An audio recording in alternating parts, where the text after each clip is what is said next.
السلام عليكم ورحمة الله وبركاته. الحمد لله رب العالمين. الصلاة والسلام على أشرف الأنبياء والمرسلين وعلى آله وصحبه أجمعين. அன்பார்ந்த இஸ்லாமிய சகோதரர்களே நாம் இரவு தொழுகையிலிருந்து அல்லாஹ்வுடைய மார்க்கத்திலிருந்து சில விடயங்களை படித்து வருகிறோம். அந்த அடிப்படையில் நாம் நேற்றைய தினம் பாவ மன்னிப்பு தேடுவது சம்பந்தமாகவும் ஒவ்வொரு மனிதனும் பாவம் செய்யக்கூடிய நிலையில் தான் இருக்கிறான்.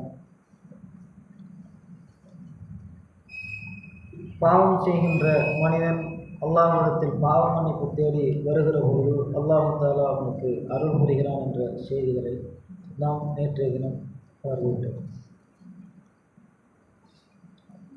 இன்றைய தினம் நாம் தஜ்ஜாலை குறித்து படிக்கிற நேரம் எங்களில் சிலருக்கு மத்தியில் மஹ்தி அலைஹிஸ்ஸலாம் அவர்களுடைய கேள்விகளும் சந்தேகங்களும் எங்களில் சிலருக்கு இருந்ததை நாம் அறிகிறோம். அதன் காரணமாக மஹ்தி அலைஹிஸ்ஸலாம் அவர்கள் குறித்து ஒரு சில விடயங்களை இன்றைய தினம் நாம் பார்வையிடுவோம்.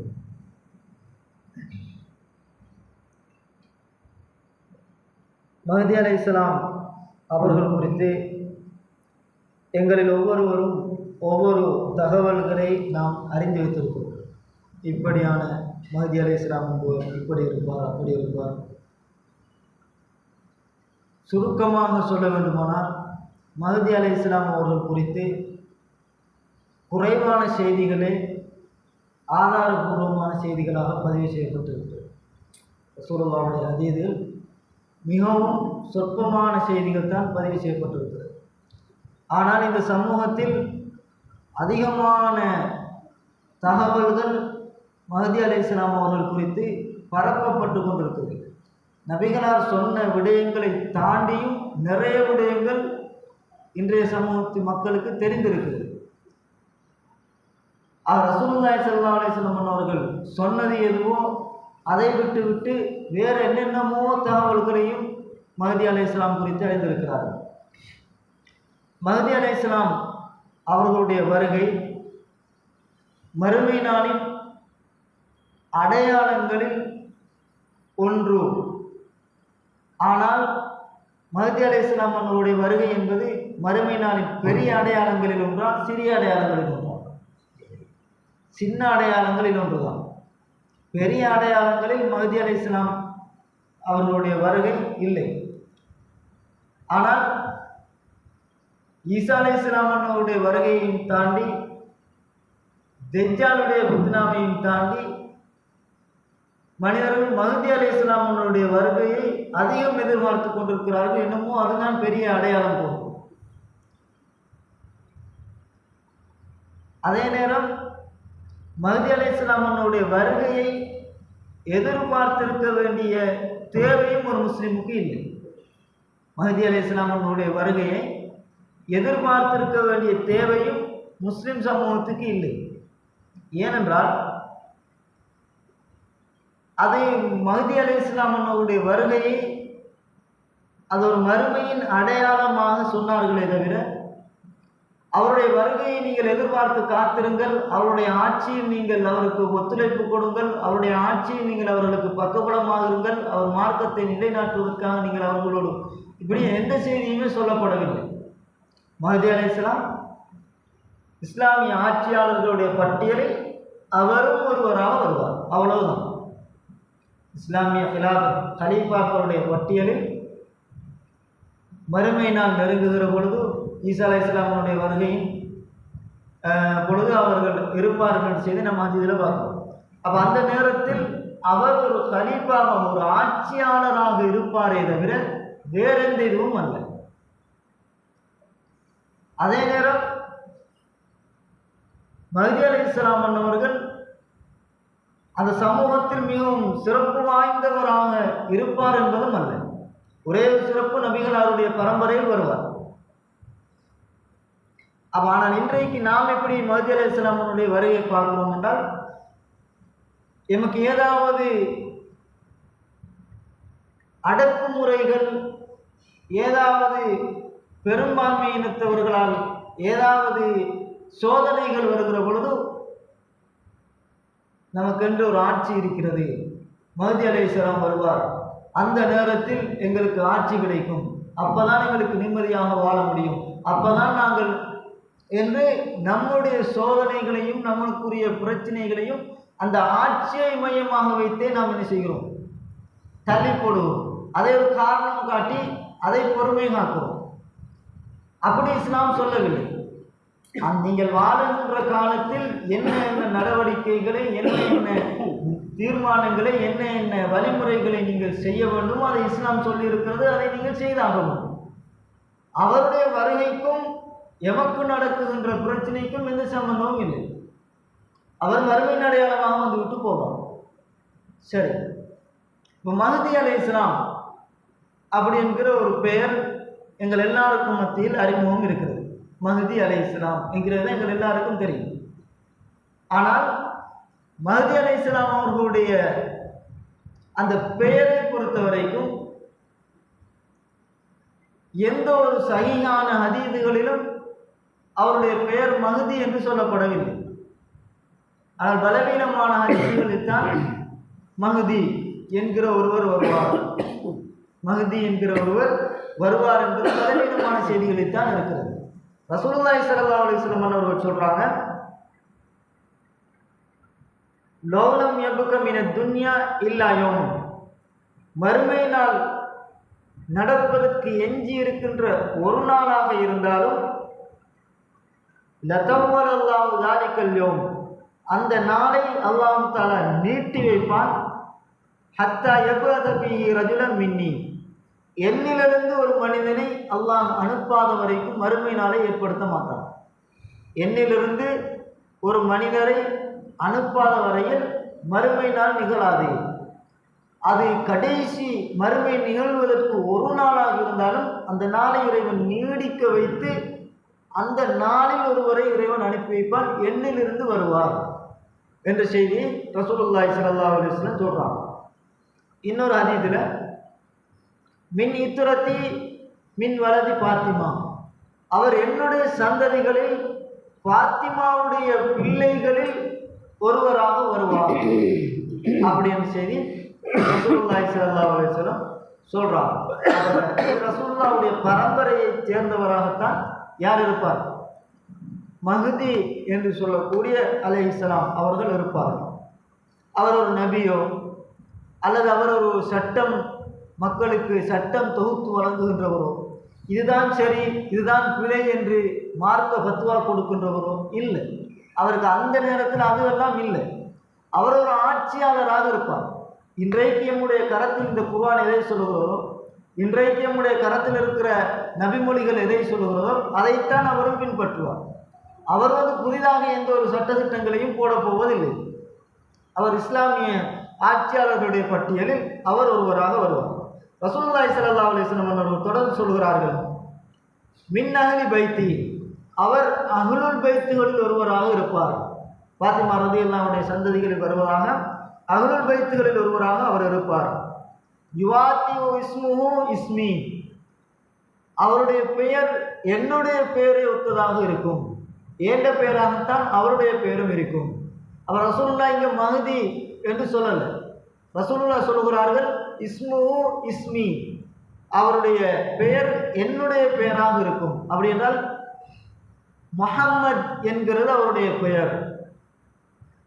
வஸ்மு அபிஹி இஸ்ம அபி, என்ற மாப்பட பெயர் அவருடைய மாப்பாவுடைய பெயராக இருக்கும்.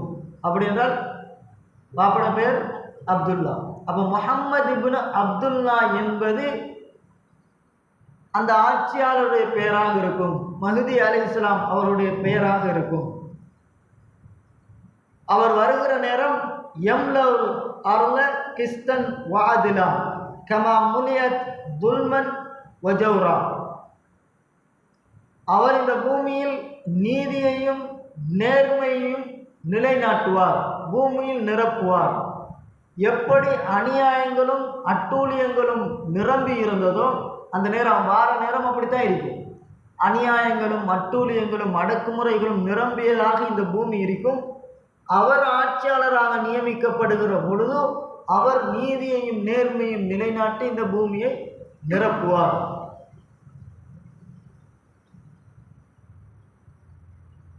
என்று ரசூலுல்லாஹி ஸல்லல்லாஹு அலைஹி வஸல்லம் அவங்க சொல்கிறாங்க. அவர் இந்த பூமியில் 7 அல்லது 8 ஆண்டுகள் ஆட்சி செய்வார். 7 அல்லது 8 ஆண்டுகள் அவர் ஆட்சி செய்வார் என்கிற செய்திகளை ரசூலுல்லாஹி ஸல்லல்லாஹு அலைஹி வஸல்லம் அவர்கள் சொல்கிறாங்க. அப்போ மஹ்தி அலைஹிஸ்ஸலாம் அவர்கள் குறித்து நாம் இது போன்ற செய்திகளை தவிர வேற எந்த செய்திகளையும் பார்க்க முடியாது. மஹ்தி அலைஹிஸ்ஸலாம் அவர்கள் மதீனாவில் வருவார், அல்லது மக்காவில் வருவார், அல்லது குராசானில் வருவார், அல்லது ஷாமில் வருவார். இப்படியான கருத்துக்கள் சொல்லப்படுகிறது. இப்படியான எந்த ஒரு செய்தியும் சஹீஹான செய்தி அல்ல. அவர் மக்காவில் வருவார், தொழுது கொண்டு இருக்கும்போது தான் மக்கள் அடையாளம் கண்டு வருவார். இப்படியான செய்திகள் இன்றைக்கு ஏன் இவ்வளவு இவரை குறித்து நிறைய தகவல் பேசப்படுகிறது என்றால், ஷியாக்களும் அவரை எதிர்பார்த்து கொண்டிருக்கிறார். ஷியாக்களும் அவருடைய வருகை, ஷியாக்களுடைய 12 இமாம்களில் ஒருவராக இவர் இருக்கிறார். இவர் அவருடைய பெயரும் அதே போன்று முஹம்மது இப்னு அப்துல்லா இப்னு அப்படின்ற பெயர் அவருக்கும் இருக்குது. அப்படியான ஒருவர் ஷியாக்களில் 12 இமாம்களில் ஒருவராக ஒருவர் இருக்கிறார். அவர் 200ஆம் ஹிஜ்ரி 200ஆம் நூற்றாண்டு 200ஆம் ஆண்டுகளிலே அவர் வந்து விட்டார். வந்ததற்கு பின்னால் அவர் தலைமறைவாக இருக்கிறார். இவ்வளவு காலம் அவர் தலைமறைவாக இருக்கிறார். அவர் வருவார் என்று ஷியாக்கள் எதிர்பார்த்து கொண்டிருக்கிறார்கள். அப்போ மஹ்தி வருவார், அது 12 இமாம்களில் ஒருவராக இருக்கிறார் என்று அதற்கான கதைகள் கட்டுக்கதைகளை எல்லாம் சமூகத்துக்கு மத்தியில் கட்டவிழ்த்திருக்கிறார்கள். எதையும் நாம் நம்பிவிடக்கூடாது. அவரை குறித்து வேறு எந்த தகவலும் இல்லை. எந்த ஊரிலிருந்து வெளிப்படுவார் வருவார் என்கிறதெல்லாம் இல்லை. குராசான் இருந்துவார், ஷாமில் இருந்துவார், மதீனாவில் இருந்துவார், மக்காவில் இருந்துவார், தொழுது கொண்டிருக்கும் போது வரதெல்லாம் எந்த ஒரு ஆதாரபூர்வமான செய்தியும் இல்லை அப்படிங்கிறத பதிவு செய்து கொள்ள வேண்டும். எங்கள் சமூகத்துக்கு மத்தியில் மஹ்தி அலைஹிஸ்ஸலாம் அவர்கள் குறித்த தப்பெண்ணம் இருக்கிறது. அதாவது அவர் இப்படித்தான் வருவார். அதனால தான் காதியானிகள் மிர்சா குலாம் கூட தன்னை மஹ்தி என்று அறிமுகப்படுத்தினார். மிர்சா குலாமும் தான் மஹ்தி, கிட்டத்தட்ட மஹ்தி என்று சொல்லி 100 லட்சமான பேர் வந்துவிட்டு போய்விட்டார்கள். என்றால் அந்த அளவுக்கு முஸ்லிம் சமூகமும் அவரை எதிர்பார்த்து கொண்டிருக்கிறார்கள். முஸ்லிம்களுக்கு மத்தியில் அப்படியான தப்பான கருத்துக்களும் பதியப்பட்டு கொண்டிருக்கிறது. அதனால் மக்கள் அதிகமான பேர் மஹ்தி ஒவ்வொரு காலத்துக்கும் மஹ்தி வந்து விட்டு போயிருக்கிறார். மஹ்தி மஹ்தி மஹ்தி அப்படி என்று ஒவ்வொரு சமூகமும் சொல்லிக் கொண்டிருக்கிறது. சமூகத்திலும் காதியானியன் மிர்சா குலாமை மஹ்தி என்று அடையாளப்படுத்தி கொண்டிருக்கிறார்கள். அப்போ நாம் ஒன்றை புரிந்து கொள்ள வேண்டும். சில அறிஞர்கள், சுஃபியான் சௌரி ரஹிமஹுல்லா போன்ற அறிஞர்கள் சொல்கிறாங்க, மஹ்தி அலைஹிஸ்ஸலாம் வந்து உங்களோட வீட்டு கதவை தட்டி மஹ்தி வந்திருக்கிறார் என்று சொன்னாலும் நீங்கள் நம்பிவிட வேண்டாம். ஏன்னால் அப்படி எல்லாம் மஹ்தி அலைஹிஸ்ஸலாம் வரல. திடீர்னு முளைச்சி வரக்கூடியவர்கள், திடீர்னு பள்ளிக்குள்ள வெளியாகிற ஒருவரும் அல்ல. ஆட்சியாளர்கள் பட்டியலில் ஒருவர் வருவார். அவரை இஸ்லாமிய சமூகம் எல்லோரும் ஏற்றுக்கொள்வார்கள். நாங்கள் சந்தேகப்பட வேண்டிய தேவை இருக்காது என்பதை நாம் புரிந்து கொள்ளணும். அப்போ ஒரு கட்டத்தில் இங்கே மஹ்தி வந்திருக்கிறார், அங்கே மஹ்தி வந்திருக்கிறார். ஸ்ரீலங்காவுக்கும் ஒரு தடவை மஹ்தி வந்தார். ஸ்ரீலங்காவுக்கும் ஒரு தடவை ஒரு மஹ்தியாக வந்து மஹ்தியை அடையாளப்படுத்தினார்கள், அறிமுகப்படுத்தினார்கள். அப்போ ஒவ்வொரு முறையும் இந்த மஹ்தி என்கிற நாமத்தில் பலர் உருவாகி கொண்டிருக்கிறார். நம்ம புரிந்து கொள்ளணும், அப்படியெல்லாம் இல்லை. அப்படியெல்லாம் மஹ்தி வரமாட்டார். மஹ்தி அலைஹிஸ்ஸலாம் என்கிறது இஸ்லாமிய ஆட்சியாளர்கள் ஒருவராக வருவார். எந்த அளவுக்கு என்றால், இந்த மக்கள் அந்த மஹ்தி அலைஹிஸ்ஸலாமுடைய வருகையை எதிர்பார்த்திருப்பதும் பிழை. மஹ்தி அலைஹிஸ்ஸலாத்துடைய வருகையை இஸ்லாம் எங்களுக்கு எதிர்பார்க்க சொல்லவும் இல்லை. அவரை எதிர்பார்த்து நில்லுங்கள் என்பதில் நன்மையும் இல்லை. அவருடைய ஆட்சியை அவர் செய்து விட்டு போய்விடுவார். இப்போ கடந்த காலங்களில் அபூபக்கர் ரலியல்லாஹு அப்படி ஆட்சி செஞ்சாங்களோ, உமர் ரலியல்லாஹு ஆட்சி செஞ்சாங்களோ, அதுக்கு பின்னால் மறுமையுடைய நாள் நெருக்கத்தின் பொழுது இஸ்லாமிய ஹிலாபத் உருவாயினார், அவர்கள் எப்படி ஆட்சி செய்வார்களோ அப்படி ஆட்சி நடந்து போய் கொண்டிருக்கும். அதை தவிர வேறு எந்த ஒன்றும் மஹ்தி அலைஹிஸ்ஸலாமில் இல்லை என்பதை புரிந்து கொள்ளணும். இந்த சமூகத்தில் அவரை பற்றியுள்ள எதிர்பார்ப்பு அதிகமாக வருவதற்கான காரணம் ஷியாக்கள். ஷியாக்கள் என்ன செய்கிறார்கள் என்றால் அவருடைய வருகையை எதிர்பார்த்திருக்கிறார்கள். அதற்கென்று ஒரு நாளை நியமித்து வைத்துக்கொண்டு அந்த நாளில் அவருக்காக வேண்டி பாட்டு படித்து பைத்துகள் படித்து வரவேற்புக்காக வேண்டி அவர்கள் ஒவ்வொரு முறையும் ஒரு நாளை நியமித்து செய்து கொண்டிருக்கிறார்கள். அப்போ எங்களோட உள்ளத்தில் அந்த மஹ்தி அலைஹிஸ்ஸலாம் அவர்கள் குறித்த எண்ணங்கள் இப்படி இருக்கக்கூடாது. இப்போதான் அவர் இப்படித்தான் வெளிப்பட்டு போவார், திடீர்னு வெளியாகி போவார், அப்போ நம்ம ஏற்றுக்கொள்ளணும் அப்படி என்கிறது இல்லை என்பதை நாம் முழுமையாக நம்பிக்கை வரணும். அப்படி அல்ல, மஹ்தி அலைஹிஸ்ஸலாம் திடீர்னு வந்து திடீர்னு ஆட்சி கதிரையில் உட்காருவார் என்பது அல்ல. முழு சமூகமும் அவரை ஏற்றுக்கொள்வாங்க. அப்படி ஒரு நிலை தான் அது மறுமையோடு அடையாளம். அப்படி ஒரு நிலை தான் மறுமையின் அடையாளம். பாருங்க, 1979ஆம் ஆண்டு 11வது மாதம் 20ஆம் தேதி மக்காவில் ஃபஜ்ர் தொழுகையை முடித்ததற்கு பின்னால் ஜனாசா தொழுகைகள் நடைபெறும். அப்போ ஜனாசா இதுகளை வந்து என்ன செய்வாங்க, ஃபஜ்ர் தொழுகைக்கு பின்னால் ஜனாசா தொழுகை நடத்துவதற்காக வேண்டி ஜனாசாக்கள் கொண்டு வரப்படும். அப்படி கொண்டு வருகின்ற அந்த நேரத்தில் இது இணையதளங்களில் எழுதப்பட்டிருந்த ஒரு தகவல். அப்படி கொண்டு வரப்படுகின்ற பொழுது ஒரு கூட்டத்தார் என்ன செஞ்சாங்கன்னு சொன்னால், ஜனாசா கொண்டு வருவது போல ஆயுதங்களை எல்லாம் அந்த சந்து பெட்டிக்குள்ளே வச்சு ஆயுதங்களை வச்சு கொண்டு வந்தாங்க.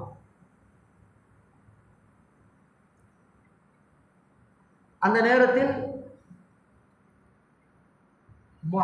முஹம்மது பின் அப்துல்லா அல் கஹ்தானி அப்படி என்கிற ஒருவர் இருக்கிறார். ஃபஜ்ருடைய நேரம் மக்கா ஹரமில் மக்காவில் தொழுது கொண்டு இருக்கிறாங்க.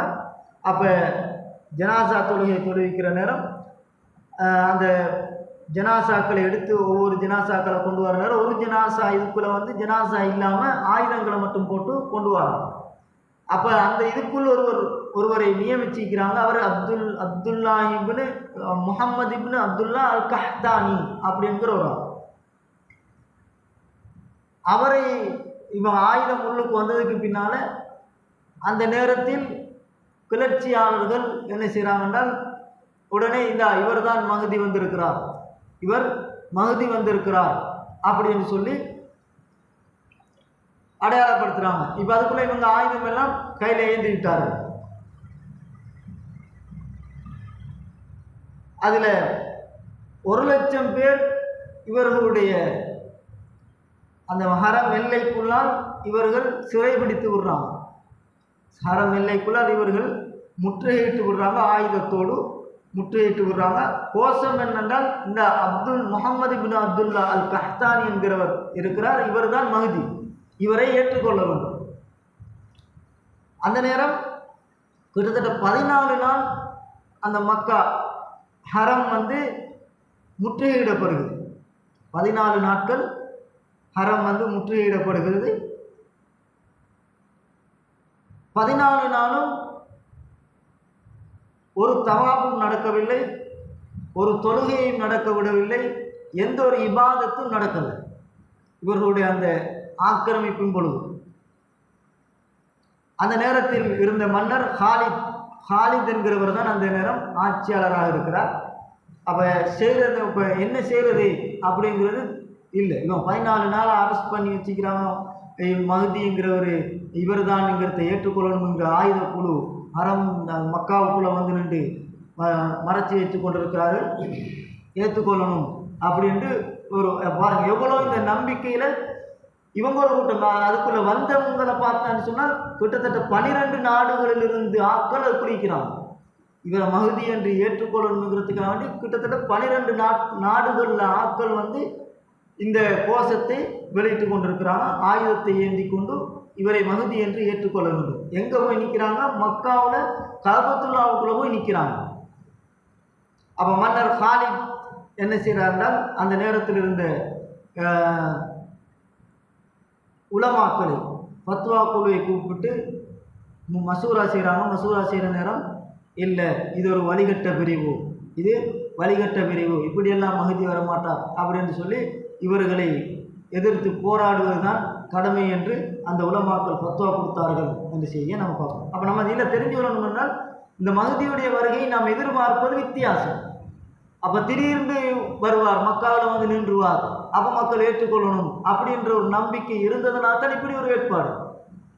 அதனால் நம்முடைய புரிந்து கொள்ளணும், மஹ்தி அலைஹிஸ்ஸலாம் அவர்கள் இங்கே இந்த ஊரிலிருந்து வருவார், இங்கிருந்து வருவார் எல்லாம் சொல்லப்பட்டில்லை.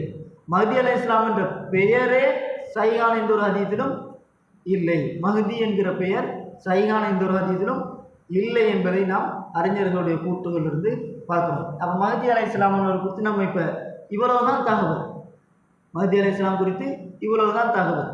அவர் நீதமான ஒரு ஆட்சியை செய்வார். அவருடைய பேர் முகம்மதாக இருக்கும், அவருடைய பாப்பாவுடைய பேர் அப்துல்லாவாக இருக்கும், பாத்திமா ரலியல்லாஹுடைய சந்ததியிலிருந்து வருவார். இப்படியான செய்திகளை தவிர வேறு எந்த ஒரு செய்தியும் ஆதாரபூர்வமான செய்திகள் இல்லை என்கிறத நாம் பதிவு செஞ்சு கொள்ளணும். அப்போ மஹ்தி அலைஹிஸ்ஸலாம் என்கிறது நம்ம ஈசா அலைஹிஸ்ஸலாத்தை பற்றி பேசும்பொழுதும் தஜ்ஜாலை பற்றி பேசும்போது ஒரு பெரிய ஒரு எதிர்பார்ப்புள்ள ஒரு இதாக இருந்துச்சு. எதிர்பார்க்கப்படுகின்ற ஒருவர் அல்ல மஹ்தி என்கிறதையும் நம்ம புரிஞ்சுக்கணும். இப்போ ஏதாவது உங்களுக்கு தெரிஞ்ச ஏதாவது சம்பவங்கள் மஹ்தி அலைஹிஸ்ஸலாம் குறித்து நீங்கள் இது எனக்கு தெரிஞ்சிருக்கிறேன், இது சரியா அப்படின்றது தான் கேட்கலாம். மஹ்தி அலைஹிஸ்ஸலாம் குறித்து பெருசாக எந்த ஒரு செய்தியும் இல்லை. ஆட்சியாளர்கள் ஒருவர் வரை இன்ன பேர் இப்படி ஆட்சி நடக்கும், அவ்வளவுதான்.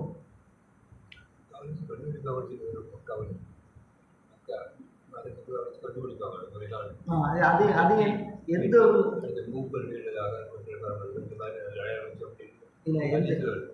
அப்படி எந்த ஒரு செய்தியும் சஹீஹான செய்திகள் இல்லை. ஏன்னா அதில் எல்லாருமே பங்கெடுக்கிறார்கள். ஷியாக்களும் சரி, யூதர்களும் சரி மஹ்தியுடைய வருகையை எதிர்பார்த்து கொண்டிருக்கிறான். அதனால் அப்படி அந்த வர்ணனைகள் அவைகள் எல்லாம் பொய்யான செய்தி.